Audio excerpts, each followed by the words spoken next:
Was wounded in a stabbing at Southeast Raleigh Magnet High School today. Police say they have arrested the underage suspect. They say it happened on campus around 11 this morning. Officials say officers found two students who were stabbed in the school's gymnasium. One of them died. The identity of the suspect or victims has not been released. Police believe this was an isolated incident. The school canceled all after-school activities. We're also on top of three other developing stories this afternoon. A planned call out at Guilford County Schools. The Carolina Panthers fired their head coach, and the man accused in the deadly UNC Chapel Hill shooting is back in court. Now let's start with Guilford County Schools. Some nutrition workers are calling for changes to their pay scale. They even walked out this morning because of it. Some claim they were not a part of the recent pay bump given to other classified workers. WFMY News 2's Hannah Jeffries joins us live as workers await some sort of resolution from the district. Hannah. Yeah, that's right, guys. County nutrition workers are eagerly awaiting a response from Guilford County school system. Now, earlier today, those demonstrators had a conversation with the superintendent where they say she promised them a written statement by 4 p.m. and they hope that when that statement comes out, they will be announcing an increase in their pay. Now, let's take you back to earlier today. About 200 Guilford County schools nutrition workers stood in front of the administration building for most of the day, demanding a pay raise. They say they didn't want to leave their beloved students, but this was their last resort to get the school system's attention. Following what they call several empty promises made, they're eager to hear a resolution. We feel like we're making progress, so we're going to keep hoping for the best for this afternoon. Something in writing is very important. We will not go for anything less than something in black and white. Now, all of this comes after the state budget approval included raises for state employees. Yet demonstration leaders say nutrition staff were left out. In response, they say GCS offered them a 2% raise, which for most, that equates to an additional 35 cents per hour. I am at my end. We have to feed babies, but I got kids at home that I have to feed too. I get out here every day. I think I missed a day till today. And it's time for action. Now keep in mind, we are still awaiting the response from GCS. They just announced a few minutes ago a press conference that will take place at 4:30. Right after we wrap up here, we'll be inside the administration building to get the latest. So join us back here live at 5. For now, I'm Hannah Jeffries, live in Guilford County. Back to you. Hannah, thank you. The district gave a brief explanation of the situation on Facebook today, writing, "It's aware of the concerns raised by our school nutrition employees, and we are actively working to address these issues. Our top priority is the well-being of our students, and we want to assure everyone that students will be served meals today." Lots of people are reacting to the situation on social media. Many agree that nutrition workers deserve a livable wage. We asked one employee about their frustrations with pay. Me coming in as a newer hire to the school nutrition and everything, I don't expect to make the same amount as somebody that's been working in the system for 20 some years and things like that. And our biggest concern right now is that even when we were fighting for the budget last year, fighting for more money for everybody, they failed to tell us, hey, by the way, school nutrition is not on the same budget with that. So y'all, we're going to just give y'all some change and tell you, you still got to go working as usual. Last month, the district approved pay raises for teacher assistants, treasurers, and bus drivers, but it did not include nutrition workers. The district says it focused on increasing pay for its lowest paid employees. Now to our other top story. The man accused of shooting and killing a UNC Chapel Hill professor will not head to trial. In court today, the judge ruled that the suspect, Tylee Chi, is unfit to stand trial. WFMY News 2's Amber Lake joins us now with more on how the judge came to that decision. Amber. So right now, there are two options for Tylee Chi. He's going to get mental health treatment regardless, but his mental health can either be restored to capacity, meaning he will be able to go to trial, or a judge can find that Chi is incapable of restoration. The state and the defense each had a mental health expert assess Chi today. In court, those reports were read. Dr. George Corvin from the defense says Chi has delusional thinking and untreated psychosis. Dr. Nicole Wolf with the state had similar findings, saying the defendant has severe mental illness, most likely related to schizophrenia.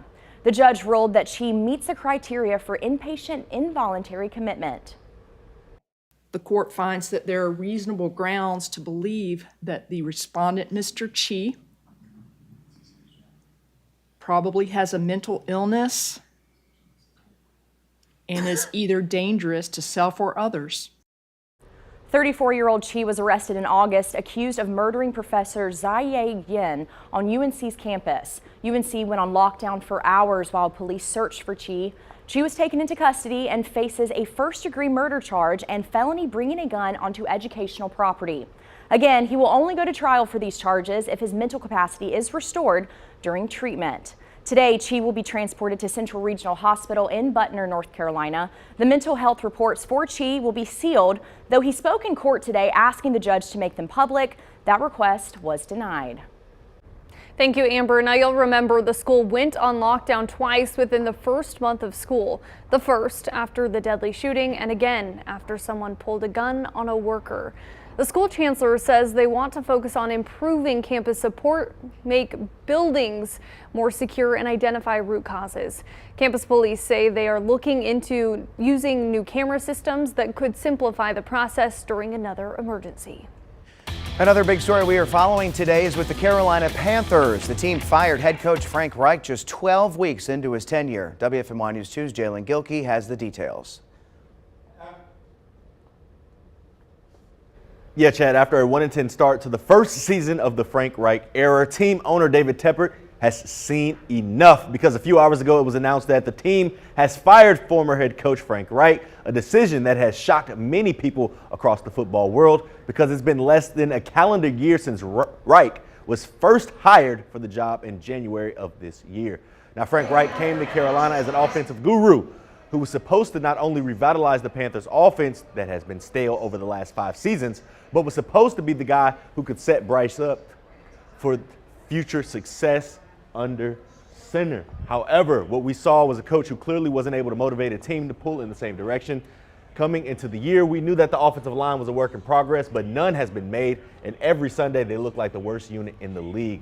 Now, the reins have been turned over to special teams coordinator Chris Tabor. Tabor will serve as interim head coach for the last 5 games of the season.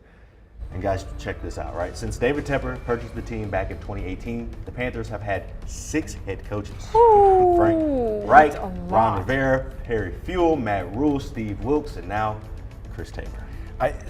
Does this surprise you that the firing came now and not at the end of the season? Nothing surprises me anymore at this point. Right? I mean, things just look so bad. There's been, over the last 5 games, they've only scored 5 touchdowns. So, I mean, I kind of saw this was coming, whether it be at the end of the season or, this Monday. It just happened to be this Monday. I don't really know what advantage this gives the Panthers in finding their next coach. The situation is starting to look more and more dysfunctional by the day, and it's going to be harder to get a good coach to come in and be wanting to be the guy to come fix things. Are they going to fire who hired him? That's what yeah. Now, see, that's the trick because he bought it. Right. Oh, yeah. And so he's the owner. So until he wants to sell, unless he does something crazy and the league forces him out, then he's probably not going anywhere. We asked you on Facebook, what should the Panthers do now? Lots of people had opinions, of course. Kelly says, get a new owner. Jerry wrote, be smart this time. Hire a good coach and give him time. It's not going to happen overnight. Draft well. Work on the offensive line through draft, free agency, or trade. Dino said, hire Wilkes back. He actually won the locker room last year in respect to the players. Gene said, start Andy Dalton for the rest of the season. Charlie wrote, need to draft a new owner. Simply can't keep starting over like this. A lot of people keep bringing Steve Wilkes' name up. I can't imagine that he would want to come back. After last year and, the way he rallied the guys, was able to rip off some wins to show any signs of life for a team last year that, looked like the team this year. To get picked over and have to go be the coordinator in San Francisco, I think it's 0% chance Steve Wilkes will ever come back and coach for Carolina. And as the owner too, at this point, I don't know. I might start saying, "Hey, you guys can take this over. I'll find something else to put my money into." Because I don't know. You see it from the fans. They're very adamant about saying, right, just give it time, give it time, give it time, because we keep pulling and pulling and pulling. How do you have a sustainable ground there? No one's had a fair shot at it at this point. The only person that had a real chance was Matt Rule. He clearly wasn't the guy. You know, the guys didn't seem to align with him. But now it's a dumpster fire. And any other year, you know, we would fall back on we're going to get the first overall draft pick next year. But as you know, we've given that to Chicago in exchange for this. So, I mean, we can't even fall back on that. Yeah, it's the future is bleak right now. It's hard to be optimistic, but I mean, there's very, very thin silver lining. Only up from here? Yep. Right? I said that a few weeks ago. Yeah, we keep saying that and saying that. Jalen, thanks. Duke's head football coach is also on his way out. He hasn't been fired, however. Mike Elko will be the next head coach for Texas A&M. He's familiar with the Aggies program, too. He was defensive coordinator for 3 years there before getting the job at Duke. During Elko's 2 years with the Blue Devils, he coached the team to a 16-9 record. Lots of sunshine today, a little bit of a different forecast from what we saw just last night, with some clouds increasing across the area, and even saw a couple of sprinkles late last night into early this morning across the Triad. Winston-Salem as of right now lingering in the lower 50s. Dew points very dry, sitting in the lower 20s. Look at the satellite and radar. Surface low way offshore by now, bringing in those sprinkles we saw last night across the Triad. Pretty nice and dry. Temperatures are currently lingering in the lower and middle 50s, 53 in Asheboro, and in High Point 51 there in Greensboro. Let's compare that to what we just saw yesterday, anywhere between 0 to 5 degrees warmer.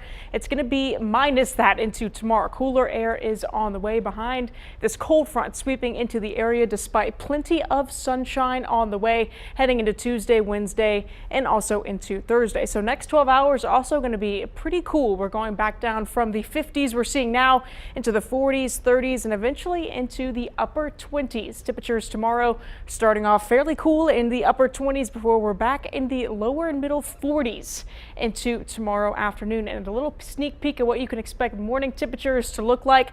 Upper 20s are going to turn into lower 20s heading into Wednesday, with also some beneficial rain in sight. Models are showing consistently that we could see a wetter weekend on the way. I've got more details on your forecast coming up in just a bit.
A man in Iowa is helping make sure thousands of kids have a unique toy this Christmas. Jenna Webster shows us how he is donating to Toys for Tots through the use of 3D printing. It's no secret at this time of year, Santa needs a lot of help. IC3D calls us the 3D printing elves. Elf Dylan Bowen Because we make the toys. has a mini portable workshop, a high-tech 3D printer. 3 years ago, he was the first in Iowa to begin 3D printing toys for Toys for Tots, from alligators to dolphins to dogs, even an 8-legged octopus. On average, each toy takes about 30 minutes to make. It heats up in that core and then is pushed out the nozzle. That first year, he donated 350 toys. Now, this penguin that's slowly taking shape is one of more than 3,000. And it's really fun to get to look and see boxes of toys that are, piling up. It's all his unique touch, his way of giving back during the holidays. I always had good Christmases growing up, and I know there's plenty of kids out there who aren't lucky enough to have that. And so I just want to give them that and be able to give them unique toys that really you can't just go off and buy. A gift that's just a click. And it's done. And a print away. He may not be coming down your chimney, but this elf's gift is one from the heart. How awesome is that? Right? That's what I'm saying. My dad just got a 3D printer and he's been so excited to use these. I'm like, maybe we need to put it to better use now because that is incredible. He is, though, giving away gifts through it with my mom asking for a lot of 3D printed requests. But, oh, really? Yeah, but besides that, I mean, I think that's an incredible way to give back. Yeah, and I mean, it seems like something that's relatively inexpensive, right? I mean, you look at some of these toys that he's able to make with it. I just love that you can just make something that's so personalized with it. Like, we'll need to see if maybe he can print us something cool, like News 2 related. You hear that, Dad? He's always watching. We gotta get you. Yeah. So maybe we'll see. But yeah, that would be a good way to do it. Absolutely. Why not?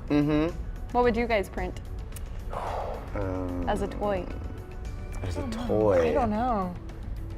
My dad already printed like a Buddha because he thought it was funny. So. I love dice games, so maybe like little dice. Oh yeah, there we go. Die. Ooh, die. See, when I think games, I automatically go Twister or like Uno. Ooh, like card games, right. not so much. Yeah, so. We'll Well, get you on that's what I'm something talking about. else. Yeah. We'll let you think about that too. While we had a break.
Crews are still working to put out the Saratown mountain fire in Stokes County. The North Carolina Forest Service says fire crews have held the flames to 805 acres in size. The wildfire is 88% contained. The Forest Service says it expects hot spots to continue burning over the next few days. Officials say after today, all out-of-state resources will be sent home, leaving only North Carolina crews to remain on the mountain. The cause of the fire is still under investigation. No one has been injured, although the fire has caused minor damage to a couple of buildings.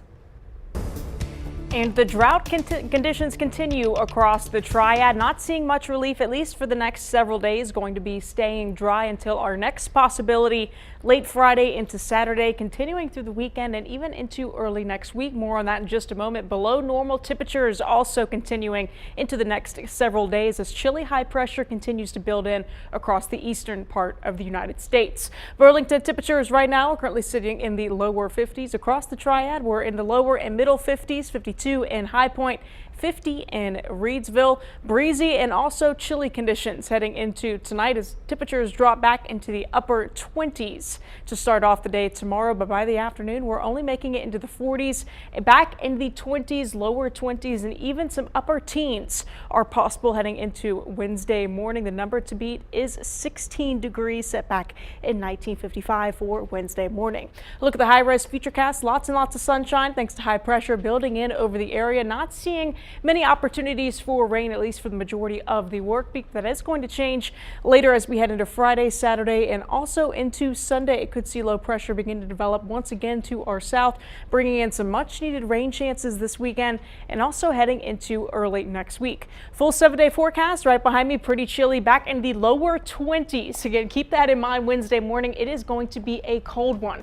We're back in the middle and upper 50s, a little bit more seasonable heading into the later end of the work week. Isolated shower chances heading into the weekend. We'll be right back.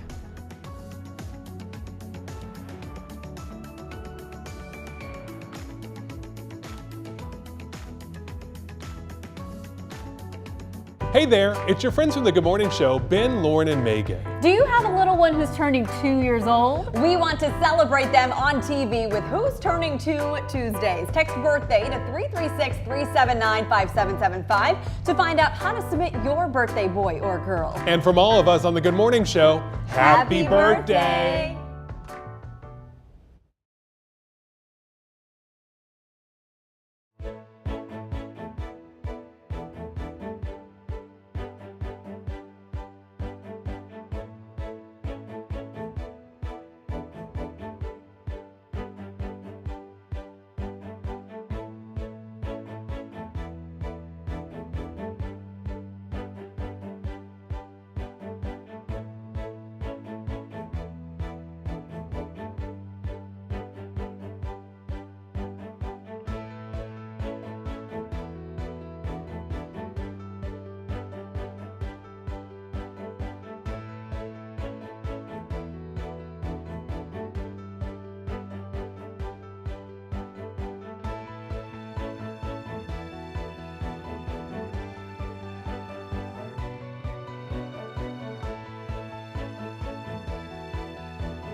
Time now to connect the dots where we make the news make sense. We're focused today on those self-checkout registers that we all see in stores. Well, there's actually a trend now to remove that option. Self-checkouts may be on their way out. Let's connect the dots. Back when they were first introduced in the 80s, they were called self-service machines. But as technology and grocery stores expanded, so did their popularity. Now, from the nearby Walmart to your favorite small business, you can pretty much always find the fast lane. Self-checkout machines were being used almost exclusively during the pandemic, as it was one of the only ways to get essentials while staying safe. But now retailers are rethinking the self-checkout due to ongoing issues with reliability and shoplifting. Shoplifting has accounted for about 4% losses for retailers from the U.S. to Europe. Big grocery chains like Walmart and Costco are already beginning to remove self-checkouts from stores. Walmart removed all their self-checkouts across multiple stores in New Mexico earlier this year. And that's connecting the dots. It's kind of an interesting trend if you think about it, because I mean everything else in our world is going from a human to a machine, right? And now this is kind of trying to reverse that trend a little bit. Yeah, I mean, I can see how it would be bad for shoplifting, but also I just imagine myself in the store, and when I only have like 2 items, it's awesome, because then I can just sprint over there, scan it, and then get going, not having to wait in line. My only question is, you know, what is kind of the difference between that and like an express checkout, like the 12 items or less? We need, if you got to bring those back if you're you're going to get rid of the saying. self-checkouts. Because I can go through and I can get it done so fast and I still get everything I need. But yeah, that's my question too. Are you going to leave at least like a couple for the smaller items? Because getting stuck behind the cart with 500 items.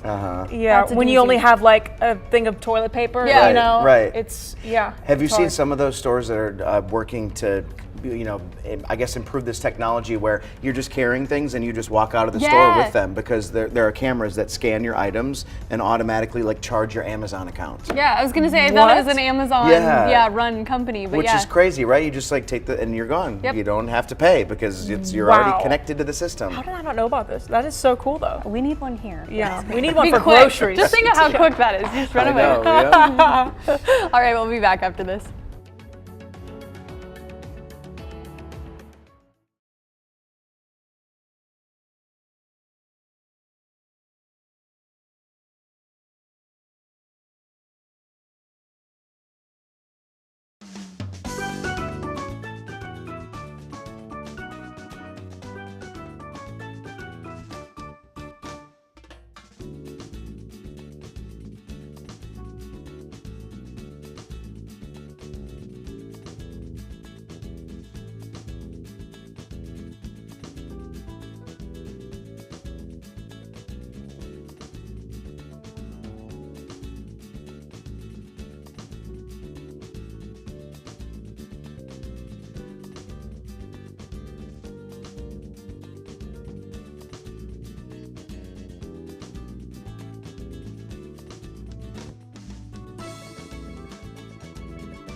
Good afternoon and welcome back to the 4 to 5. They allowed me to work with you all. Come back. It's like a little reunion tour Yeah, today. it's a little bit of a reunion. I love it though. And on a Monday, I mean, way to start off the week. That's what I'm saying too. Well, welcome, Chad. Thank you. I appreciate it. I'm Chad Silber. That's Hunter Funk. This is Claire Fry. We're happy you're here.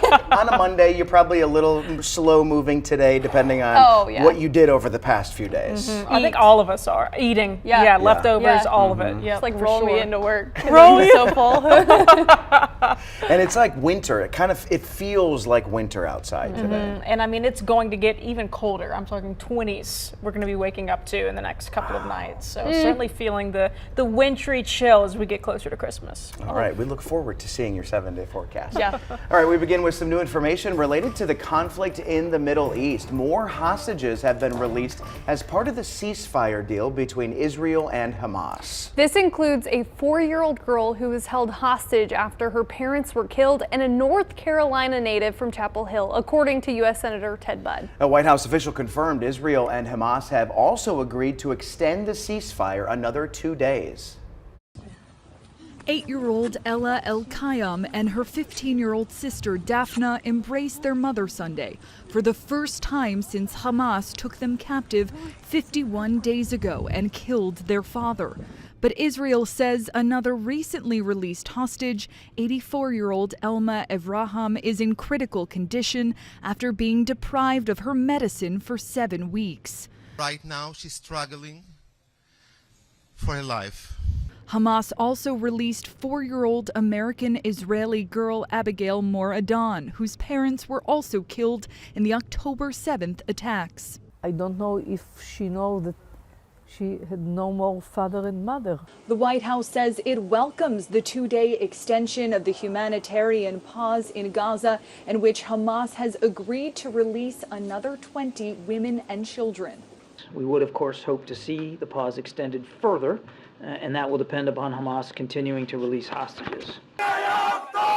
In the West Bank, Palestinians cheered as Palestinian prisoners returned home. As part of the ceasefire deal, Israel has released more than 100 Palestinian women and teenagers detained in Israeli jails before the war started.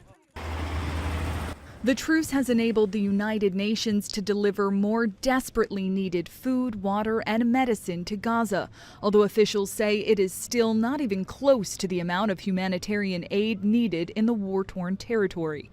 Nicole Skanga, CBS News, the White House. The White House says about 8 to 9 U.S. citizens are believed to be among the hostages still being held in Gaza. All right, let's get to your 4 to 5 roundup now. First up today, a Vermont man accused of shooting 3 men of Palestinian descent pleaded not guilty to attempted murder today. Police say Jason Eaton shot the men as they were walking down the street. All 3 are in the hospital. Police are trying to determine if this was a hate crime. After 10 months of juror screenings, courtroom antics, and complaints from attorneys, the opening statements are underway for a popular Georgia rapper. Jeffrey Williams, who goes by the name Young Thug, is on trial in a massive case involving himself and 5 other defendants. Prosecutors allege Williams and his defendants are members of the Young Slime Life gang, YSL. The defense attorneys argue YSL is just the name of a record label, Young Stoner Life. Earlier this month, the judge ruled that prosecutors will be allowed to use rap lyrics as evidence in the trial. A recall for cantaloupe is expanding after 2 people died from salmonella poisoning. The CDC says 99 people have become sick in 32 states, including 2 people here in North Carolina. Affected brands include Rudy, Freshness Guaranteed, and Racetrack pre-cut cantaloupes. Meanwhile, Honda is recalling hundreds of thousands of Accords and HRVs. It's due to a missing piece in the front seatbelt. The National Highway Traffic Safety Administration says the missing piece is because of an error during assembly. Without that piece, the seatbelt might not secure passengers during a crash. This only affects 2023 and 2024 models. Letters are expected to be sent to the owners of the vehicles in January. More than 71 million people are expected to grab deals on this Cyber Monday. Amazon says it's one of the biggest shopping days of its year, and the company is using AI to help manage the rush. Chris Van Cleve got exclusive access to Amazon's Robotics Research and Development Center, where it says it's building the future for faster delivery. Long before Romney Borinas turns onto Deerfield Lane in Westboro, Massachusetts, outside Boston, AI software has analyzed the 160 or so locations he'll need to deliver the roughly 250 Amazon packages in the back of his all-electric Rivian van. The stops are plotted to create the most efficient route possible, using mapping technology that updates in real time for issues like traffic or weather. Do you kind of feel like you're driving Santa's sleigh? Yeah, something like that. Last Thanksgiving weekend, people shopped Amazon for hundreds of millions of items, prompting 20 million deliveries a day. It's like our Super Bowl. We practice for it for months in advance. Amazon VP Scott Hamilton. Within 24 hours, that order being placed, that inventory is here on the floor, getting put into vans and out ready to go. To do that, Amazon uses AI to forecast daily demand for more than 400 million products, which helps predict where in the world they'll likely be ordered from, so those items can be staged nearby, allowing for faster delivery. Just as delivery stations like this go from handling 60,000 packages a day to over 110,000 during the holidays. How big a role in a day like Cyber Monday is AI and automation? AI will touch just about every piece of our supply chain. Amazon Robotics Chief Technologist Ty Brady. AI systems allow us to not only forecast the demand better, but allow us to move those goods inside our buildings even quicker. The company says automation and AI have not limited hiring. Adding Amazon has created 700 new job types related to robotics alone. But a Goldman Sachs report from March warns of significant disruption to the global labor market as automation has the potential to affect 300 million jobs. When people hear AI, they start to worry that that's going to replace the human workers. I get that question quite a bit, but that's just not the way that I see it. We think of it as this beautiful ballet of people and machines working together in order to do a job, right? So we build our machines in order to allow people to do their jobs better. So what I'm hearing is that the elves moved from the North Pole to the Amazon warehouse, Yeah. and they're just working there instead. I mean, I have so many products, so many like shippings a day, probably half of them for myself. Right. You know, just for Christmas alone. I mean, from Black Friday deals, of course, Cyber Monday. Yeah. How are you guys doing on your shopping? I mean, I'm about done, but I've kind of been that way. Yeah. I'm getting there. I slowly, like, I knock out names, you know, and then then when I get to the end of the list, it's the ones that are hardest to shop for, and then we'll eventually get there. But I'm just impressed that Yeah. Amazon has been able to come so far from like the 2-day shipping. I mean, if you think about it, depending on where you live, I mean, I don't know if you all have this option, but I mean, like you can get something delivered overnight, like while you're sleeping, and they just drop it off on your porch after you ordered it just a couple of hours prior. Yeah. It's impressive. it's hard not to like know. I mean, it's harder to find somebody that doesn't have Prime rather than somebody that does. So I true. mean, Right. so many people have it at this point. I mean, my parents. I actually don't, but I know so many people that do. I just have them order the items overnight Right, shipping. just piggyback on their Piggyback. account. It's like it's like Netflix and all that, but you know that's changing. So. but you know. Well, with it being a big couple days for shopping, I asked all of you on Facebook, which do you prefer, Black Friday or Cyber Monday deals, and why? Melita says definitely Cyber Monday. Bobby said I prefer Cyber Monday shopping. Then we had Scott who said neither. And he said, honestly, people today seem to have forgotten the true meaning of Christmas, and commercialization has ruined the holiday. Candy canes and Christmas decorations are on the shelves at Halloween. Large companies prematurely shove Christmas into our faces in order to profit off of a holiday that's supposed to be about the spirit of giving. So it's neither. My family gets cards and some money. That's my 2 cents worth. I understand, Scott. Yeah, I really do. Yeah. But you know, also, you know, it is all about giving. I mean, the Christmas. But to me, it's easier on Cyber Monday because you can just kind of at the few clicks of your phone, whatever you're on, and then it's done. Yeah. Versus going out in the traffic on Black Friday. I mean, it was crazy. I went out at noon and I was like, oh, I'm gonna be fine because everybody's gone. Everybody must have had the same idea. Yeah. I've never been really a Black Friday shopper, so I'm all about the Cyber Monday because then you can just sit back and do it from home. That's exactly how I've done it. I've done it at home, and also it's like a double entendre, right? Where you're dealing with, you want to give because it's Christmas time, but I see how, he can kind of push it to the next level where it's like, no, that's all it is buy. But I want to give. Yeah, I like giving, me but too. Cyber Monday is the way to go. It definitely is. You know, and my mom for the past several years, I've never been allowed to go with her to Black Friday shopping. Oh, yeah. Because, you know, she'll want to get gifts from me. And so this was like my first year going by myself. Aww. And I mean, it was still fun. No, it was fun, but the traffic crazy. It was what an experience. Yeah. Yeah. That Crazy. is tough. Let's stick to Cyber Monday. Yeah. Right. It sounds like you won't have any issues if you're going out shopping any time this week. Oh yeah, no, but well, at least weather-wise. At least weather-wise, yeah. Not the people-wise. Not the traffic. But you're gonna want to grab the coat because it is gonna be pretty cool. I mean, today we made it into the lower 50s. Tomorrow we're only supposed to make it into the 40s. Temperatures outside right now in Greensboro currently lingering in the lower 50s with winds out of the west-northwest around 10 to 15 miles per hour. Gusts up to around 20 to 25 miles per hour heading into tonight, ahead of another cold front.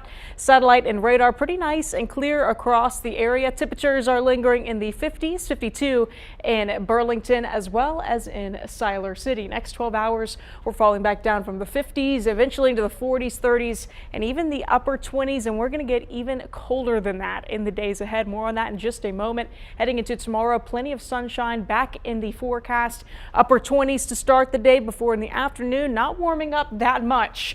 We're back into the middle 40s with breezy conditions into the afternoon and evening. A look at the high-res futurecast. Lots and lots of sunshine. Couple of clouds possible throughout the day, but for the most part, high pressure is going to dominate the area, allowing us for lots and lots of dry conditions heading throughout the majority of the work week, with changes on the way by the time we head into Friday and also into the weekend. This is what you can expect. And as for those cold conditions, that's what I was talking about. Heading into Wednesday morning, we're back down into the lower 20s. Upper 20s into Thursday with isolated shower chances Friday night and also bleeding into the weekend.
While many of us may still be full from Thanksgiving dinner, lots of folks are already getting a jump start on their Christmas tree shopping. Yeah, you might see the price that you paid last year is not what you'll pay this year. It's one of the ultimate holiday symbols. Yeah, the really big top. The Christmas tree brings magic and nostalgia. I've actually been coming here pretty much my whole life. But this year, some are seeing high prices. According to the National American Christmas Tree Association, the average price of a Christmas tree is up 10% more than last year, with trees averaging between $80 to $100 this season. Watch out, Luke. A price range Patrick Abernathy was expecting. We have a general idea that we're probably going to pay around 100 to 150, depending on what we find exactly. And at this lot off of Kings Drive in Midtown, we've been here since 1941. Families gather to find the perfect evergreen. Owner Kevin Presley says this year they've absorbed some extra costs, but have been able to keep prices steady. We made it our goal this year to really try to keep it where it was. But he recalls the days when things were cheaper. You know, I remember selling trees when they were, $15, $20. And you may find prices higher for certain kinds of trees, but there are ways to save, like buying a shorter Christmas tree. Do you love him? This one? And for families like Anna Hickernell, this experience is priceless. Like the money is either going to be there or it's not going to be there, but he's not going to get these memories again.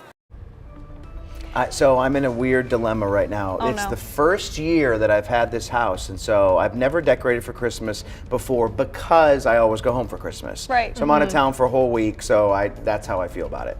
But now I'm like, well, should I get a tree? I think you should. Should I do it? I think you absolutely should. You should do a real one too, because then you don't have to go buy the fake one. I think you should and embrace it. I have a hack for you though.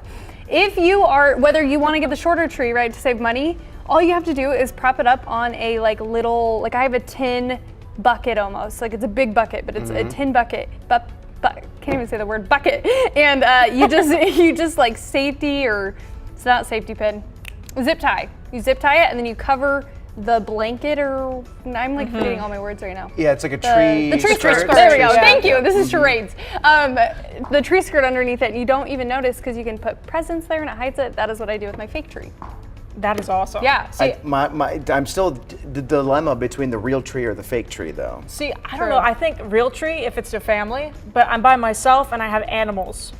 Oh. So yeah. I don't know, the thought of taking a real tree, because it's going to be at least 6 feet if I get a real tree. Yeah. And so, so is my artificial tree now that I have now. But, carrying that in and the animals already being all over it, just chaos waiting to happen. I do like that you can buy the spray for it, so you can spray on it so it smells like a real tree. So if you can fake yourself, maybe you can fake others too. Yeah, I get the candles. Yeah, I was gonna say I've got the candle. I put them all around my apartment. Oh, I love it. Yeah, that's the best way to do it. Tis the season. Tis the season. All right, we'll be right back.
The public began honoring the life of former First Lady Rosalynn Carter today with several events in her memory.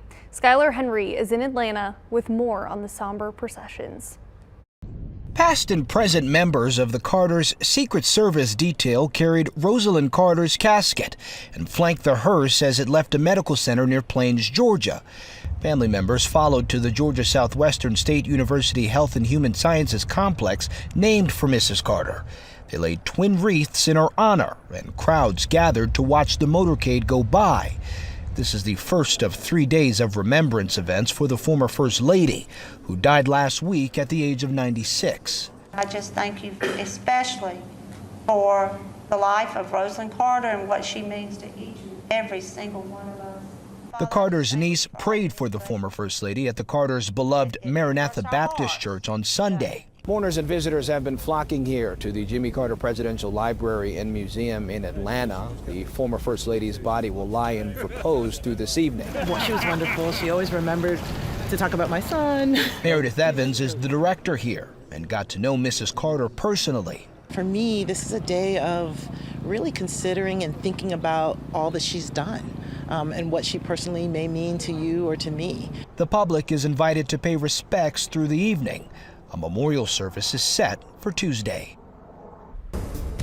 Temperatures very similar to what we saw yesterday, making it into the lower 50s, but the next couple of days highs are going to struggle to make it into the middle 40s. Next 12 hours, we're falling back down from the 50s into the 40s, 30s, eventually into the cold upper 20s. Even lower 20s are on the way, especially into Wednesday morning. That's all thanks to a cold front crossing across the southeast, moving offshore, heading into Tuesday and Wednesday. As for Tuesday, plenty of sunshine and breezy conditions. We're back into the middle 40s. Breezy conditions again, as I said, with gusts up to around 25 to 30 miles per hour. 7-day forecast does feature seasonably cold temperatures. We're back in the middle and upper 40s for highs. Overnight lows in the 20s. Heading into Thursday and Friday, turning a little bit more seasonable. We're back in the middle and upper 50s with shower chances also back in the mix. Very beneficial at that heading into this weekend and into early next week.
Loan thing. Yep, doing a mic check 1 2 3 4 5, talking about cars and loans, and I have no idea what I'm doing. Hi, Alabama, Alaska, Arizona, Arkansas, California, Colorado, Connecticut, Delaware, Florida, Georgia, Hawaii. Hi, Brett. 1 2 3 1 2 3 1 2 3 4 5. Hey.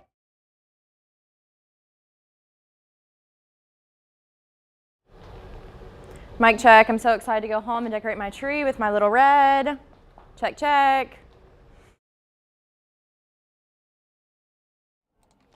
What's up, Brad? It's Jalen. Mike checking. It's cold. Frank Reich's fired.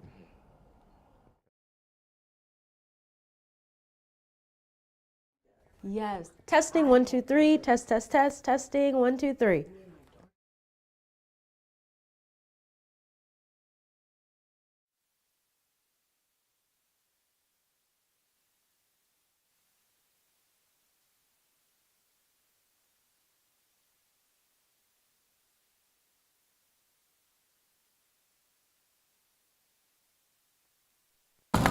All right, we're good. Managers will now be eligible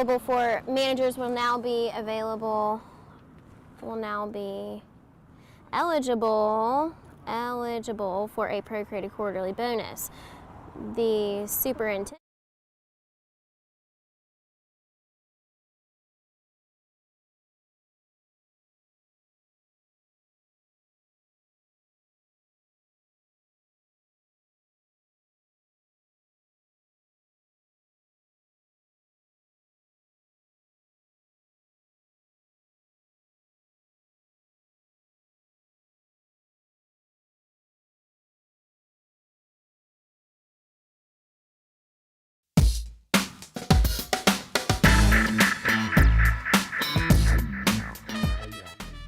On the heels of Thanksgiving, as we roll full steam toward Christmas, it's time for my 2 cents.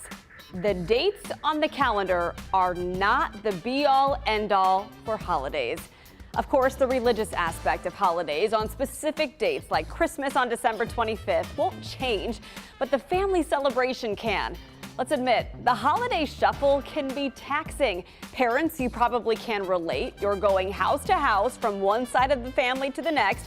The kids are tired without proper naps. They are over the itchy dress clothes and endless photos. And by the end of the night, you've spent more of the holiday in the car than anywhere else.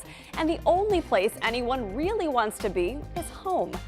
Secondly, certain occupations take no holidays. Work doesn't stop for first responders, medical professionals, hospital staff, ministers, journalists, to name a few. Having worked some holidays, I will tell you, thinking about it is the toughest part. If you're on the clock, find something to look forward to, a date in the near future when you will be able to celebrate with loved ones. It means a lot when they'll accommodate and wait for you. So if you are feeling the stress of the holiday hoopla, consider an early or belated gathering. December 16th, for example. At first you'll say, it's not the same, until you do it.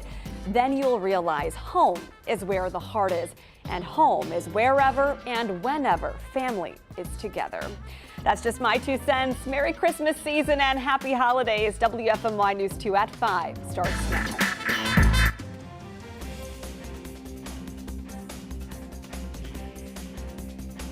Guilford County nutrition workers call out of work demanding better pay, and tonight they are responding. The UNC Chapel Hill grad student accused of murdering his professor appeared in court today. Why he won't stand trial. And the Carolina Panthers are clearing house after their 10th loss of the season. We've got reaction.